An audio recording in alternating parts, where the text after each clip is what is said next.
¿Qué tal? Muy buenas tardes, un gusto saludarles.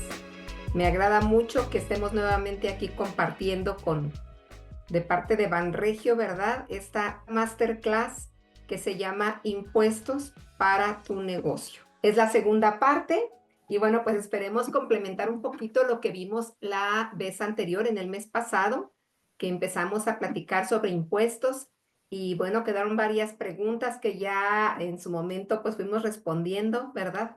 Y ahora pues esperemos que esto complemente, como decía yo, la información que ya teníamos. Hablar de impuestos es muy amplio, son muchos detalles, entonces, bueno, pues vamos a irnos poco a poco. El temario del día de hoy es el primero que vamos a abordar. ¿Me conviene darme de alta como persona física o como persona moral? Vamos a ver esa diferencia. Y ustedes quizá conforme vaya avanzando, no en el primer tema, sino avanzando el segundo tema, que es cómo determinar el impuesto sobre la renta, pues entonces van a concluir qué les conviene, dependiendo del régimen en el que se encuentren y cómo se hacen las declaraciones o la determinación, mejor dicho, del impuesto sobre la renta. Aquí es cómo se calcula.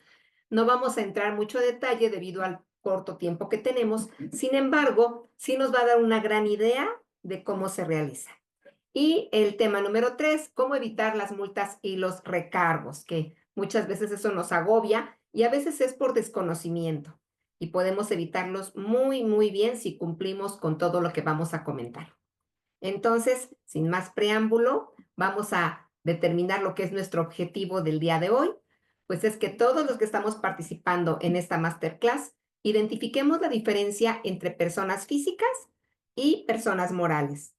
También aprendamos a determinar el cálculo del impuesto sobre la renta según el régimen fiscal que estemos interesados o que nos corresponda. Y el cómo evitar las multas y los recargos. Vamos a empezar con nuestro tema número 1, que es ¿me conviene darme de alta como persona física o persona moral? Aquí abordaremos las diferencias entre lo que es una persona física y una persona moral y los diferentes regímenes fiscales dependiendo si somos física o moral. En esta pequeña lámina podemos observar un cuadro en donde estamos comparando precisamente esta situación. El aspecto a comparar lo tengo del lado izquierdo, después en la columna de en medio tenemos lo que es persona física, que son básicamente los individuos, o sea, cada uno de nosotros somos personas físicas y la persona moral son las sociedades. Algunos dicen, es que una persona moral es una empresa. Pues a veces como persona física también tenemos una empresa y no precisamente es una persona moral. O sea, realizamos actividades empresariales y por eso tenemos una empresa o negocio. Pues la correcta visualización de qué es una persona física, pues es de cada individuo. Cada individuo somos una persona física. Y una persona moral es una sociedad anónima, sociedad de responsabilidad limitada, sociedad cooperativa, es decir, está formada por varias personas físicas o inclusive, en algunos casos, pueden inclusive participar personas morales, o sea, otras sociedades dentro de esa sociedad. Se llama persona física a los individuos, ¿por qué? Porque nos podemos ver, nos podemos tocar, nos podemos palpar. Físicamente aquí estamos. Nos podemos visualizar, escuchar, etcétera. Entonces, físicamente estamos, por eso somos personas físicas, cada uno de nosotros. Y persona moral es un ente económico, ¿verdad? Que está formado por varias personas, pero que al final forma parte una otra persona, que esa persona no la podemos tocar, me refiero, no tiene cabeza, cuerpo, manos, no los tiene. Por eso es moral, simplemente es una figura jurídica que adquiere derechos y obligaciones como si fuera una persona independiente a las personas físicas que la conforman o personas morales que la conforman. Es decir, nace otra persona a partir de la unión de varias personas, ¿verdad? Y de esta manera nace una nueva persona que no tiene rostro, que no tiene cuerpo, sin embargo, la figura es moral y por lo tanto tiene obligaciones y responsabilidades, por eso también tiene un nombre, tiene un RFC, tiene un domicilio, al igual que una persona física. Así que para su constitución legal, las personas físicas lo acreditamos con nuestra acta de nacimiento, que esta pues está registrada en el registro civil. En cambio, la persona moral tiene su acreditación como constituida legalmente con el acta constitutiva que se tiene que realizar ante notario o bien ante un corredor público. Ellos dan fe de que se constituyó la sociedad. Ahora, el acta de nacimiento, recordemos que debe estar registrada en el registro civil. En cambio, el acta constitutiva debe estar registrada en el registro público de comercio. Entonces, eso es muy importante revisarlo, que nuestras actas constitutivas, si es que tenemos persona moral, estén registradas en el registro público de comercio. Ahora, el RFC, cuando nos damos de alta ante el SAT, la diferencia de persona física y moral es que la persona física, su RFC consta de 13 caracteres, es decir, de 13 dígitos, y la persona moral consta solamente de 12. Ahí desde el RFC nos podemos dar cuenta si es una persona física o una persona moral. La responsabilidad, ¿a qué se refiere esto? Si llegara un problema fuerte, difícil, complicado, en donde quizá nos hayan sancionado o nos hayan demandado por alguna situación que espero no suceda, pero por si llegara a suceder, la persona física tiene que responder de manera personal e ilimitada, como nos lo marca aquí. ¿Qué significa ilimitada? Que responde hasta con sus bienes personales. Vamos a pensar que ojalá que no, ¿verdad? Pero si me llegan a demandar y yo perdiera esa demanda y tuviera que pagarle a un trabajador o algún proveedor una cantidad muy fuerte, tengo que responder con mis bienes, ya sea del negocio, porque si a lo mejor estoy registrada como persona física, como en este caso que decimos que tengo un despacho, bueno, ahí es una persona moral, pero vamos a suponer que yo trabaje independiente como persona física. Entonces, en este caso, yo respondo con mi casa, con el dinero del banco, hasta donde alcance. O sea, es ilimitado, hasta que yo cubra el monto de lo que me están requiriendo, ¿no? En cambio, una persona moral, dependiendo del tipo de sociedad, ahora las que ya son más comunes, sabemos que son las que de uso más frecuente es sociedad anónima, de responsabilidad limitada, ¿verdad? Ese tipo de sociedades son limitadas, precisamente, incluso hay una que se llama así, sociedad de responsabilidad limitada. Y la sociedad anónima, aunque no lo menciona, pero también está limitada la responsabilidad al patrimonio de la empresa. O sea, no se pueden meter con sus bienes personales si llegara algún problema. Esa es una importante diferencia, que como persona física respondemos con todo, ¿verdad? Es ilimitado, y como persona moral solo por los bienes que posee la empresa o la persona moral. La fiscalización, bueno, el SAT cómo revisa a las personas físicas y morales. Bueno, tiene muchos mecanismos de fiscalización, ¿verdad? Pero la forma de hacerlo de manera cotidiana u ordinaria es mediante las declaraciones periódicas. ¿Cuáles? Las mensuales, ¿verdad? Declaramos de manera mensual algunos regímenes que son privilegiados, que están en el sector primario, pues puede ser de una manera trimestral, ¿verdad? Etcétera. Son otros regímenes que no son tan comunes, pero en sí son declaraciones periódicas mensuales y la declaración anual. RECICO, el régimen simplificado de confianza, que lo vimos en el anterior masterclass, ¿verdad? El mes pasado. Entonces, el régimen simplificado de confianza, en este caso, no presenta declaraciones anuales, solamente presenta declaraciones mensuales. O sea, en este caso, solamente son declaraciones periódicas. Por eso dice RECICO, anuales no, pero las periódicas sí. La persona moral, también declaraciones periódicas, o sea, mensuales y además anuales. Entonces, estamos fiscalizados de esa manera, además de otras declaraciones como la declaración informativa de operaciones con terceros y otro tipo de revisiones, pero de manera cotidiana, ¿verdad? Esta es una forma de checarlos. Ahora, el número de socios, obviamente como persona física, pues hay solamente el titular, la persona como tal. En la persona moral pueden haber múltiples socios o accionistas. Recordemos que también hay una figura que tiene pues ya algunos años, no sé si 8 o 10 años, que nació y que se llama SAS. Es una sociedad por acciones simplificada. Esa está catalogada como persona moral, aunque se puede constituir con una sola persona, es decir, un individuo puede constituir una SAS a través del portal de la Secretaría de Economía. Sí lo puede hacer, pero va a tributar ante el SAT como si fuera una persona moral, no importando que sea solo un individuo el que la constituyó, porque jurídicamente está constituida ya al ser SAS como persona moral. Y las demás sociedades sí son varios socios, ¿no? Con uno no, solamente las AS, pero todas las demás son mínimo 2 socios. La cooperativa son mínimo 5 socios. Ahora, para el cálculo del impuesto sobre la renta, como personas físicas se aplican una tabla que vamos a ver en un momento cuando entremos al tema del cálculo del impuesto sobre la renta, y la persona moral se aplica un porcentaje que es fijo, que es el 30% sobre la ganancia. Es decir, de lo que ingreso de las ventas menos mis gastos o costos deducibles, ¿verdad? El resultado le voy a multiplicar por el 30% y ese va a ser el impuesto sobre la renta. La contabilidad, como persona física, cuando me registro, pues debo llevar una contabilidad simplificada, solamente me exigen ingresos y egresos.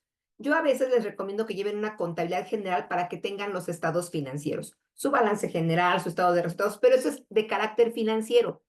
Apegándonos estrictamente a la parte fiscal, solo nos piden que tengamos una contabilidad simplificada de ingresos y de egresos. La persona moral debe llevar una contabilidad general, es decir, debe llevar asientos contables, su libro diario, su libro mayor, libro de inventarios y balances, generar una balanza de comprobación, elaborar estados financieros como lo son el estado de resultados y el balance general.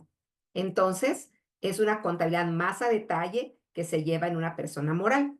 La declaración anual se presenta en el mes de abril las personas físicas. Justamente estamos en el mes de declaraciones de personas físicas y acaba de terminar el mes pasado las declaraciones anuales de las personas morales. Estas fueron en el mes de marzo, ¿verdad? Si estamos presentando todavía en este mes las declaraciones anuales de personas morales, ya estamos extemporáneos.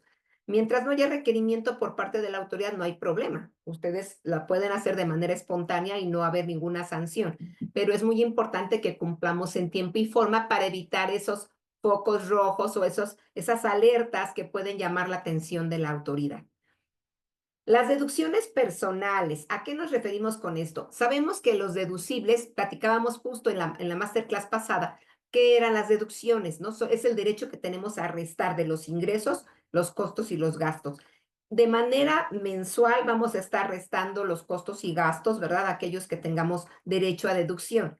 ¿Por qué digo los que tengamos derecho a deducción? Porque el régimen simplificado de confianza en persona física no tiene derecho a deducción. Solamente sus ingresos son a los que se le aplica una tabla para el impuesto sobre la renta. Para el IVA, habíamos comentado que sí es importante tener nuestros gastos con todos los requisitos fiscales, todos nuestros deducibles, ¿verdad? Para acreditar IVA, pero para impuesto sobre la renta no es necesario en reciclo.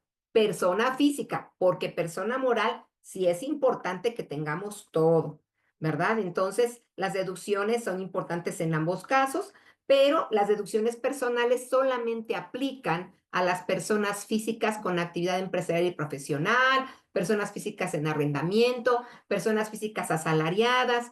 Ellos sí pueden deducir de manera personal y solamente eso se hace en la declaración anual.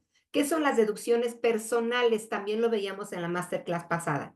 Veíamos que son honorarios médicos, honorarios dentales, hospitalarios, de lentes, platicábamos del nutriólogo, del psicólogo en cuanto a honorarios médicos. También platicábamos que las colegiaturas eran deducibles desde kinder, primaria, secundaria y preparatoria, hasta ese nivel de bachillerato y preparatoria. También comentábamos que son deducibles o deducciones personales, gastos funerales, donativos, y algunos otros que, por ejemplo, los intereses, cuando pagamos intereses por alguna hipoteca de alguna casa, ¿verdad? Esos también pueden formar parte de estas deducciones personales. Así que eso es muy importante que lo consideremos si somos personas físicas, que no seamos reciclo, porque los reciclo no tienen derecho a esas deducciones debido a que las tablas del impuesto sobre la renta son muy, muy nobles, muy, muy pequeñitas los porcentajes que ahorita vamos a ver en un momento. Y la persona moral no puede aplicar deducciones personales. La persona moral solamente son las deducciones de gastos y costos empresariales, pero de manera personal, que ustedes quieran deducir gastos médicos, dentistas, etcétera, no es factible. Ahora, las declaraciones informativas, la que yo les decía, declaraciones informativas de operaciones con terceros. Las personas físicas deben de presentar estas declaraciones solamente si sus ventas o ingresos exceden de más de 4 millones de pesos al año. Ellos sí deben hacer declaración informativa de operaciones con terceros. Le llamamos los contadores la DIOT, D-I-O-T. En cambio, en la persona moral solamente aplica la DIOT para aquellas que están registradas en régimen general, porque la persona moral también puede estar en reciclo, en régimen simplificado de confianza. Claro, a pesar de que la persona moral esté en régimen simplificado de confianza, sí puede deducir sus costos y sus gastos. La persona física es la que no, pero no está obligada, mejor dicho, para presentar la declaración informativa de operaciones con terceros, el reciclo, persona moral. Solamente las de régimen general. Vamos a verlo en un momentito. Espero que hasta aquí haya quedado clara esta lámina. Aquí podemos observar que tenemos las personas físicas pueden tener todos estos regímenes. Y hay algunos adicionales que ya no coloqué, pero estos son los más comunes, ¿no? El régimen simplificado de confianza que hemos mencionado, que es el RECICO, régimen de actividades empresariales y profesionales, régimen de actividades empresariales con ingresos a través de plataformas tecnológicas, régimen de arrendamiento, sueldos y salarios e ingresos asimilados a salarios, intereses, obtención de premios, dividendos y demás ingresos. Entonces aquí, como personas físicas, pues tenemos estos regímenes. Como personas morales solamente tenemos dos. El régimen simplificado de confianza, que es el RECICO, y el régimen general de ley. Entonces, una sociedad solamente puede estar en cualquiera de estos dos, ¿verdad? Y una persona física puede optar por cualquiera de estos dependiendo de la forma en que obtiene sus ingresos y las cantidades o montos que con estos ingresos cubre de manera anual.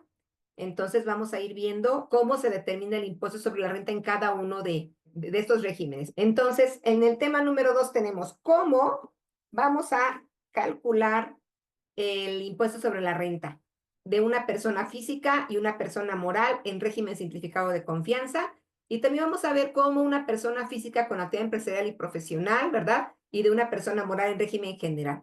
Lo vamos a ver a manera de comparación para que ustedes puedan revisar, en primer lugar, si son personas físicas o morales y qué situación es la que prevalece, ¿no? Dependiendo de las características que acabamos de ver.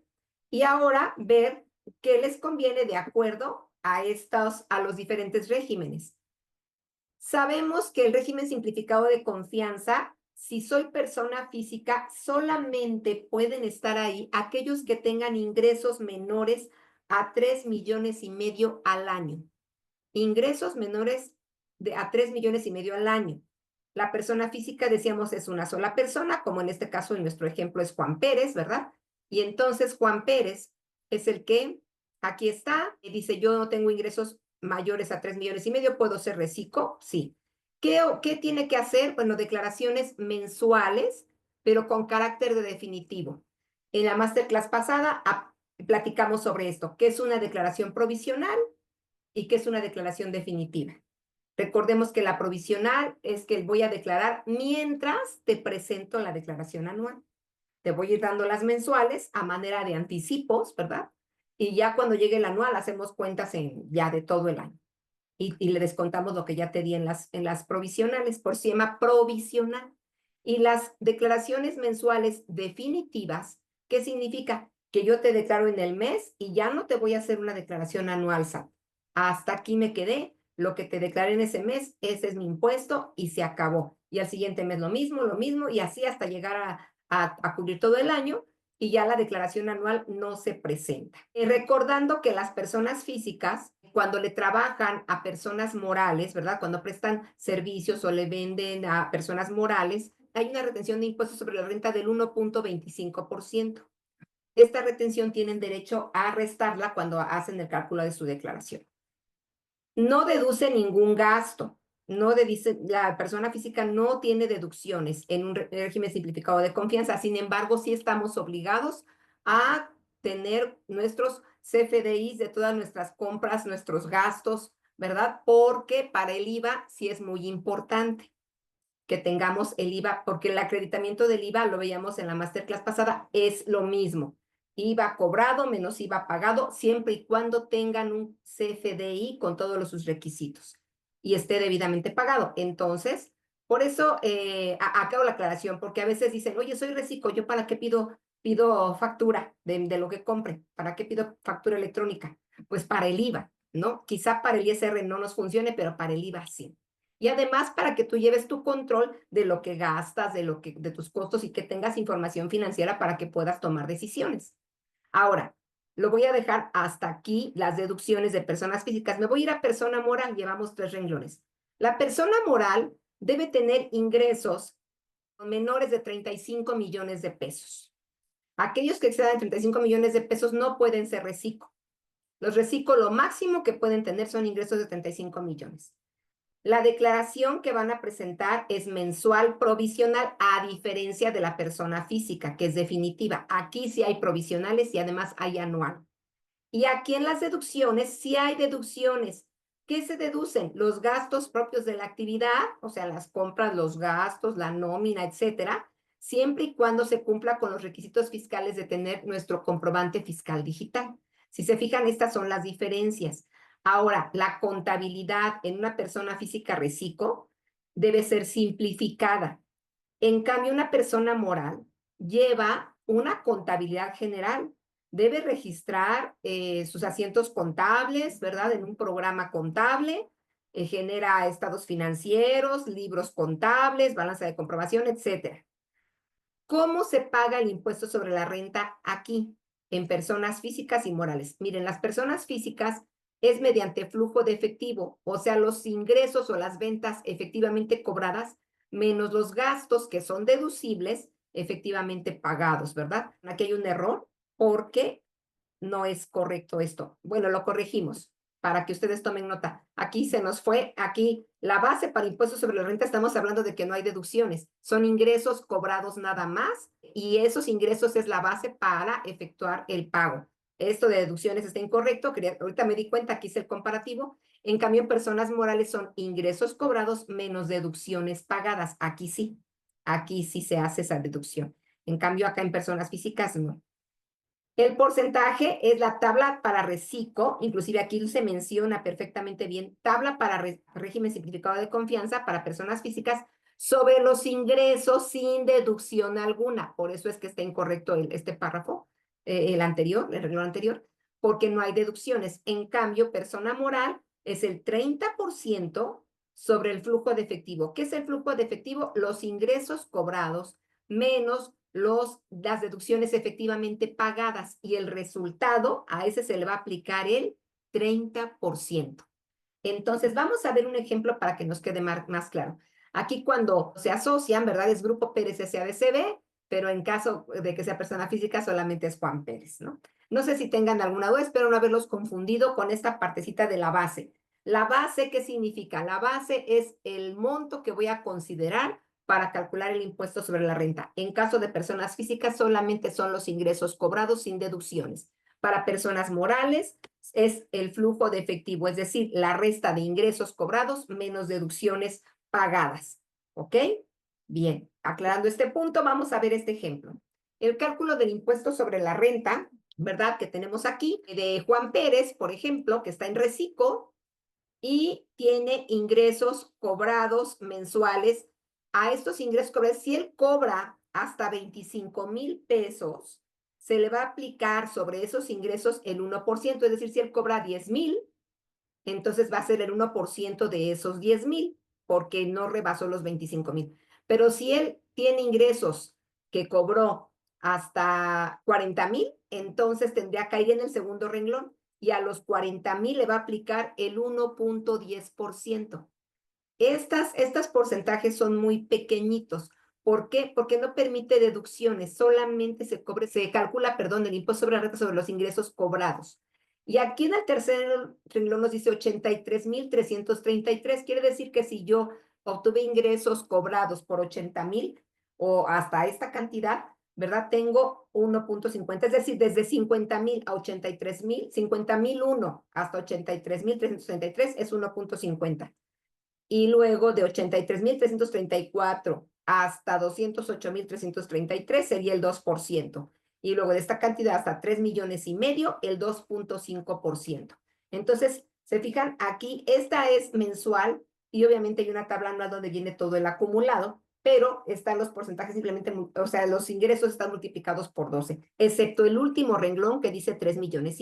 Ese no, ese ya es anual, ¿verdad? Pero también está publicado así en la tabla mensual.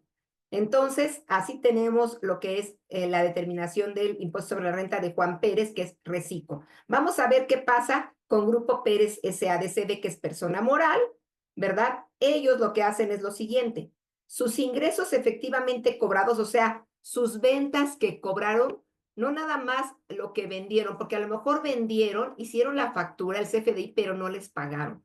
Quizá le venden a Liverpool o le venden a alguna empresa grande que les dice, dame la factura, la voy a meter a revisión y luego te pago en 15 días o te pago en 30 días, etcétera. Pero necesito que me des la factura.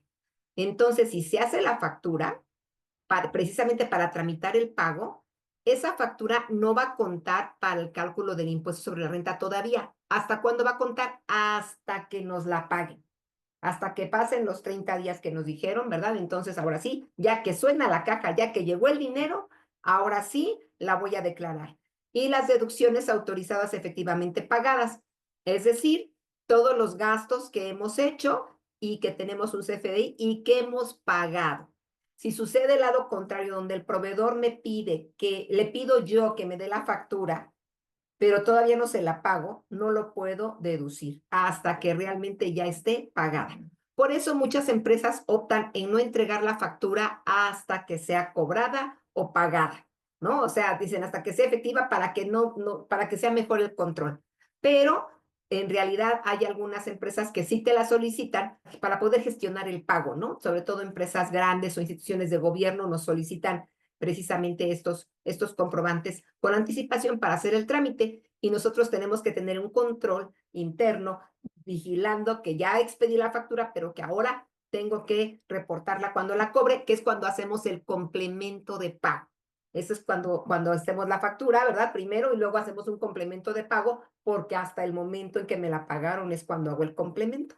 Entonces aquí es cuando declaro y hago las deducciones, ¿verdad? Ingresos menos deducciones, y me da la base de impuestos sobre la renta. La base es la plataforma a la que yo voy a aplicarle el porcentaje. Aquí no hay una tabla en personas morales, sino es el 30%, que siempre es para personas morales, y ese es el impuesto sobre la renta que debo de pagar. Así que el cálculo del impuesto sobre la renta en régimen simplificado de confianza, pues es de esa manera. Ahora vamos con lo que son las plataformas tecnológicas. El régimen de plataformas tecnológicas, pues recordando, ¿verdad? Son pues aquellas que utilizan plataformas para poder realizar su actividad empresarial, ¿verdad? Que en este caso puede ser transporte, puede ser la de entrega de comida, ¿verdad? La comida rápida que entrega como Didi, ¿verdad? Airbnb, Amazon, Mercado Libre, son plataformas que luego estamos utilizando como consumidores, pero también si nos dedicamos precisamente a estas actividades, usamos estas plataformas, y precisamente por este uso de plataformas y trabajar en este sistema, tenemos este régimen especial. Las declaraciones aquí de personas físicas en este régimen son mensuales con carácter definitivo, es decir, que no va a haber declaración anual siempre y cuando sus ingresos al año sean menores de 300,000 pesos. En cambio, si tienes ingresos por alguno de estos esquemas, de comercio, ¿verdad? De compra-venta, o sea, de comercialización, que es Amazon y Mercado Libre, o de hospedaje, o Didi, etcétera, que son ejemplos, ¿eh? Porque también hay otras plataformas.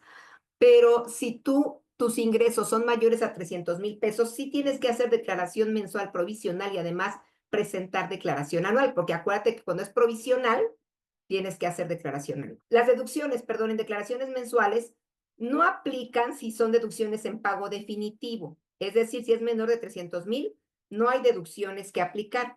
En cambio, si tienes ingresos mayores a 300,000 pesos, sí puedes tener deducciones en el pago provisional. ¿Qué se deduce? Pues los gastos estrictamente indispensables para la generación de la actividad que estás realizando, con su CFDI correspondiente. Ahora bien, la contabilidad que se lleva las personas físicas en este régimen es un libro de ingresos y egresos, es una contabilidad simplificada, lo que cobro menos lo que pago, ¿verdad? Se hace con base para calcular el impuesto sobre la renta mediante el flujo de efectivo, ingresos efectivamente cobrados, menos deducciones con requisitos fiscales efectivamente pagadas. Ahora, el porcentaje para determinar el impuesto sobre la renta, si me dedico, por ejemplo, transporte terrestre, es el 2.1%. Si es el servicio de hospedaje, es el 4%. Si es venta de bienes y servicios como Didi, como Amazon o Mercado Libre, ¿verdad? Que si estoy trabajando con esas plataformas, es el 1%. El porcentaje de impuestos sobre la renta en pago anual se tiene que hacer con una tabla de las personas físicas en actividad empresarial. Se hace una declaración anual para aquellos que están presentando declaraciones provisionales, o sea, que tienen ingresos mayores a 300,000, son los únicos que van a presentar anual, los otros no. Y entonces aquí lo que hacen es calcular sus ingresos, sus deducciones, les va a salir la base, ¿verdad? Y esa base se va a buscar en una tabla, que ahorita más adelante la vamos a ver. Una tabla, vamos a buscar ahí la cantidad que nos haya salido y vamos a calcular el impuesto sobre la renta. Si me hicieron retenciones, porque aquí luego también hay algunas retenciones, precisamente si le trabajamos a estas que son personas morales, todos los que tenemos aquí arriba son personas morales, y si yo soy persona física, me están reteniendo ya de entrada este impuesto, el 2.1, el 4 y el 1, resto esas retenciones y entonces ya lo que sobre es lo que voy a pagar de impuestos sobre la renta, siempre y cuando haga anual. Si tengo menos de 300,000 pesos, solamente es un pago definitivo. A mis ingresos le aplicamos estos porcentajes, pero como la plataforma o la empresa dueña de la plataforma ya me retuvo estos mismos porcentajes, entonces ya queda empatado, ya no hay pago. Eso es en cuanto a personas físicas. La vez pasada me hicieron una pregunta que me interesó mucho porque me decía que como persona moral, ¿cómo declaraba en plataformas tecnológicas? Hace un momento les mostré que no hay un régimen, que yo le decía es que no hay un régimen. Miren, me voy a regresar. Las personas morales aquí solamente son dos regímenes, régimen simplificado de confianza y régimen general de ley. Y yo le decía, no tenemos plataformas tecnológicas, pero me decía, pero yo trabajo con Airbnb. Ah, ok, pero no está en un régimen de plataforma tecnológica. Lo que tiene que declarar es precisamente como un régimen de persona moral en el régimen que esté, si está en régimen general o si está en reciclo, como lo acabamos de ver.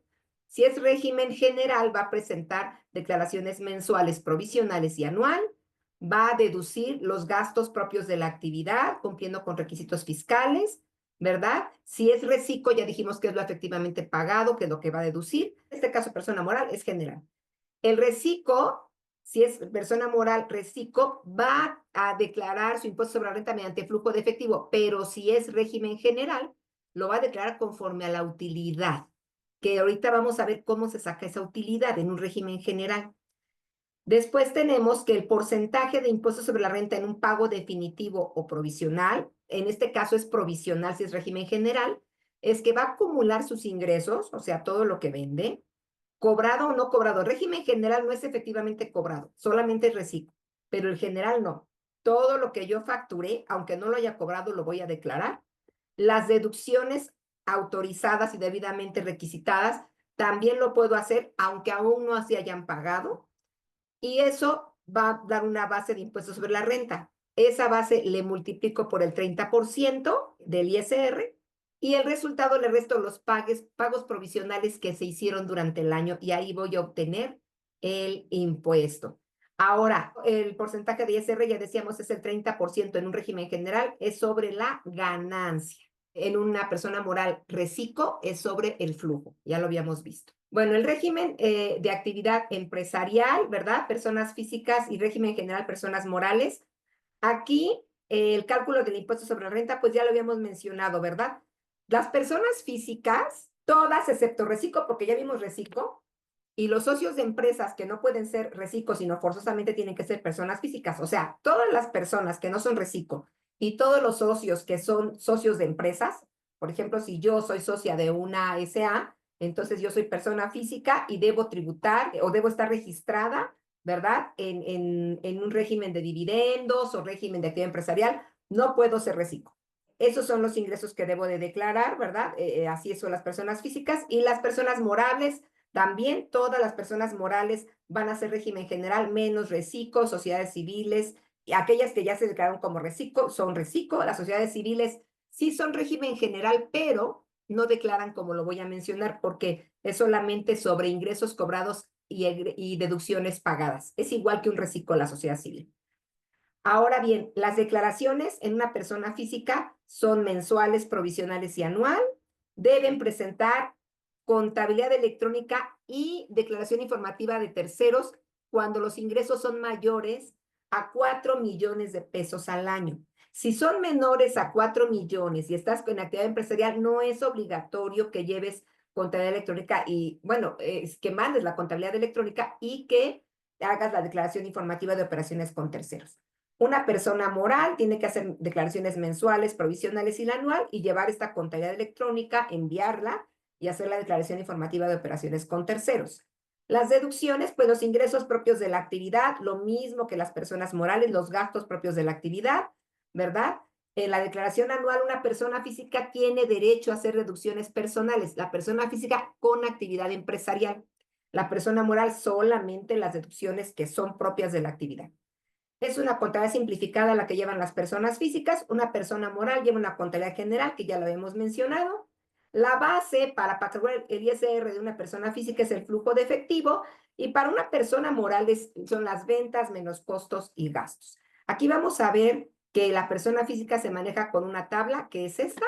Aquí tenemos esta tabla, por ejemplo, en donde si una persona física recibe ingresos por aquí, por ejemplo, nos dice, tenemos unos ingresos, ¿verdad? En donde tengo una base, tengo ingresos por 256,983, espero se alcance a ver.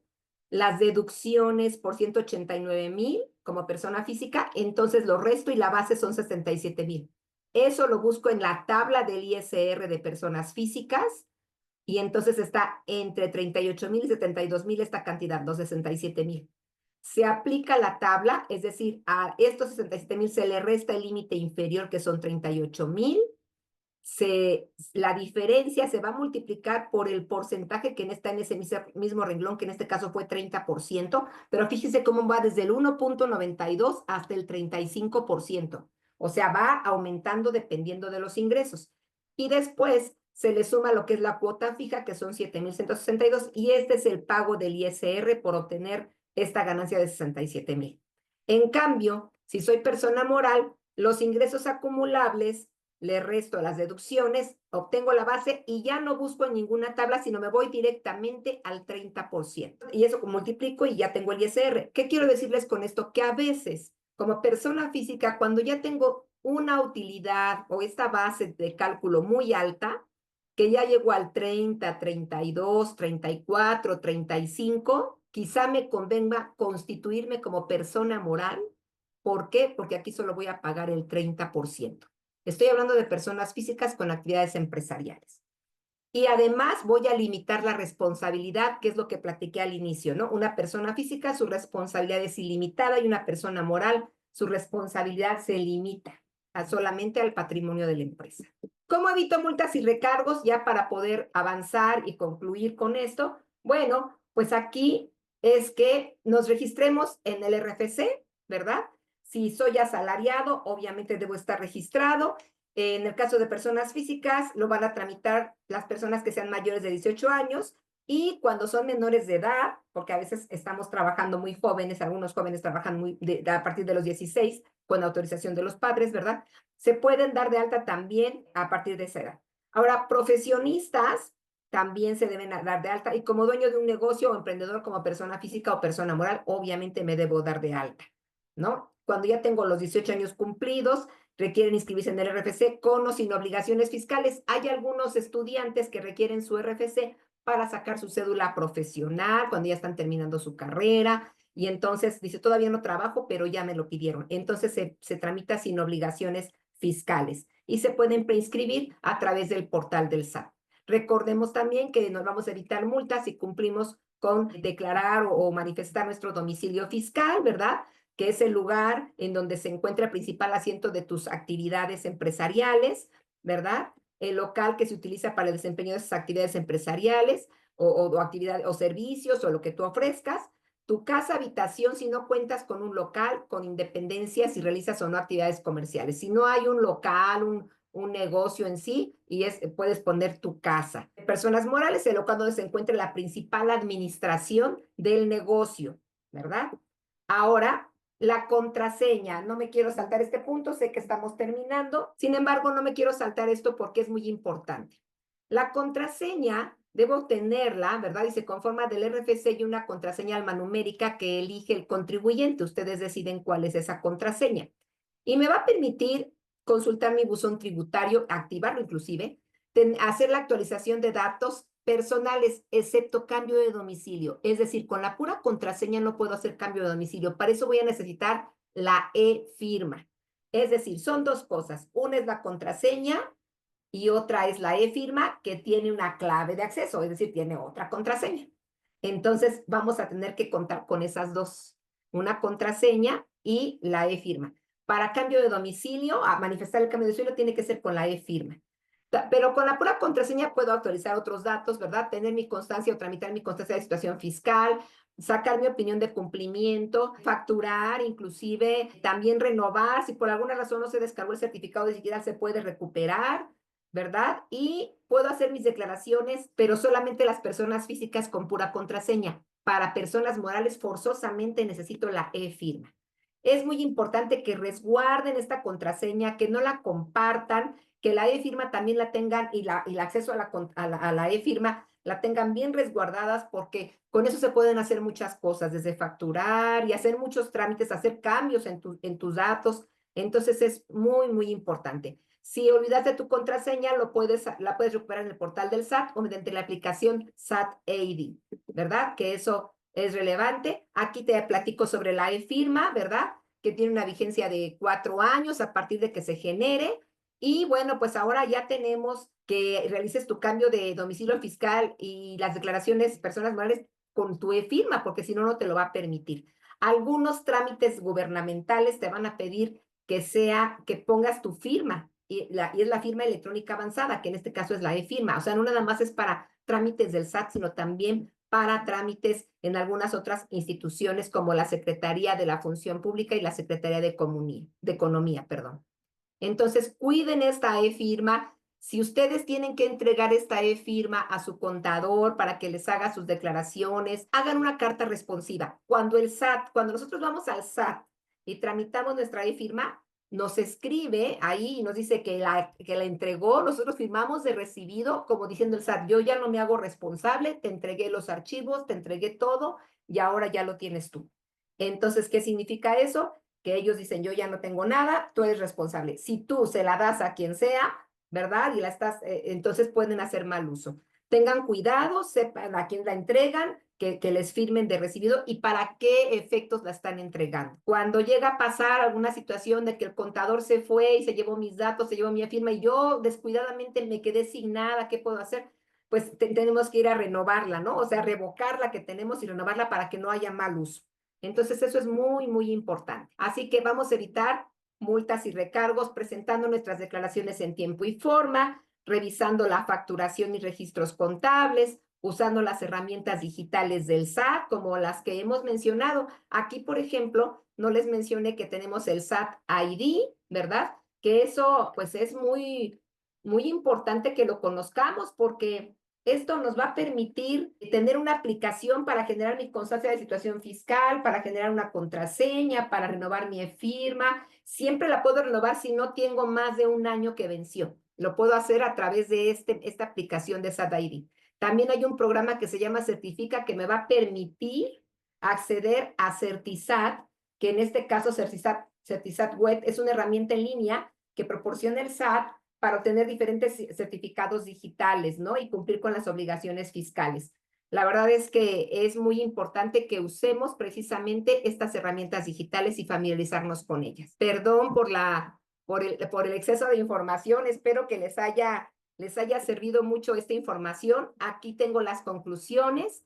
Recuerden tener claro el acto, o sea, qué es lo que estoy haciendo, qué actividad o motivo del impuesto, qué base es la que tengo que calcular sobre la que voy a determinar el impuesto sobre la renta, cuál es la tasa que me corresponde dependiendo de mi régimen.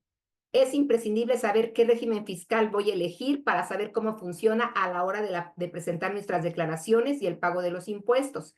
Y el estar informado sobre nuestros derechos, sobre lo que nos resulte útil para realizar toda clase de trámites y responsabilidades fiscales, nos va a ayudar a tomar decisiones con soporte y evitar problemas futuros. Así que les invito a aplicar lo aprendido. Visiten la página del SAT, ahí hay mucha información valiosa. Manténganse actualizados sobre la legislación fiscal. Busquen asesoría profesional cuando sea necesario. Recuerden que su negocio merece estar en el camino correcto hasta hacia la prosperidad. Así que estas son algunas referencias y recomendaciones que les hago para que consulten, además de la página del SAT, como les había comentado.